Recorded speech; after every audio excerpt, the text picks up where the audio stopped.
महाराष्ट्र में सियासी घमासान थमने का नाम नहीं ले रहा है और सत्ता से विपक्ष में आया उद्धव गुट लगातार शिंदे सरकार पर हमला कर रहा है। इतना ही नहीं, उद्धव ठाकरे का दावा है कि शिंदे को सिर्फ नाम का सीएम बनाया गया है और उन्हें कभी भी हटाया जा सकता है। और अब ऐसे में कई तथ्य भी सामने आए हैं जो उद्धव के इन दावों को कहीं ना कहीं सही साबित करते हैं। आखिर कैसे, आइए देखते हैं ये रिपोर्ट। महाराष्ट्र में बीजेपी ने बड़ी ही चालाकी से सत्ता हथिया ली।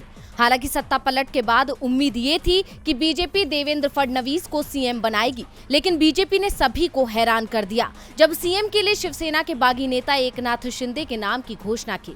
लेकिन बीजेपी के इस ऐलान के बाद से ही उद्धव गुट का दावा है कि ये भी बीजेपी की एक चाल है और जल्द ही बीजेपी शिंदे को कुर्सी से हटा देगी।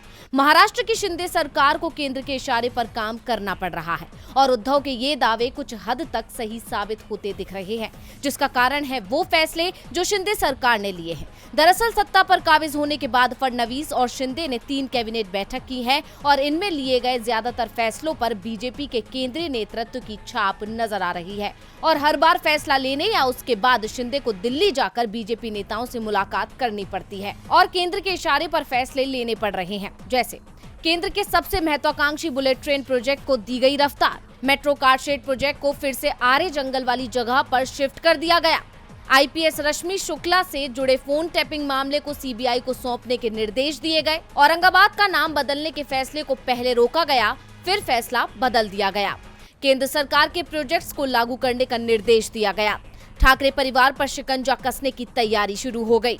ये सभी वो फैसले हैं जो उद्धव सरकार के दौरान केंद्र नहीं ले पा रहा था और कई प्रोजेक्ट्स को उद्धव सरकार ने ठंडे बस्ते में डाल दिया था। ऐसे में शिंदे सरकार बनते ही इन प्रोजेक्ट्स को रफ्तार दे दी गई है जो उद्धव ठाकरे के दावों पर मुहर लगाता है। इतना ही नहीं, एकनाथ शिंदे को सीएम और देवेंद्र फडणवीस को डिप्टी सीएम बने 25 दिन बीत चुके हैं, लेकिन अभी तक राज्य में कैबिनेट का विस्तार नहीं हुआ है, जिसको लेकर विपक्ष का आरोप है कि दिल्ली की हरी झंडी के बिना महाराष्ट्र में कोई फैसला नहीं लिया जा रहा है।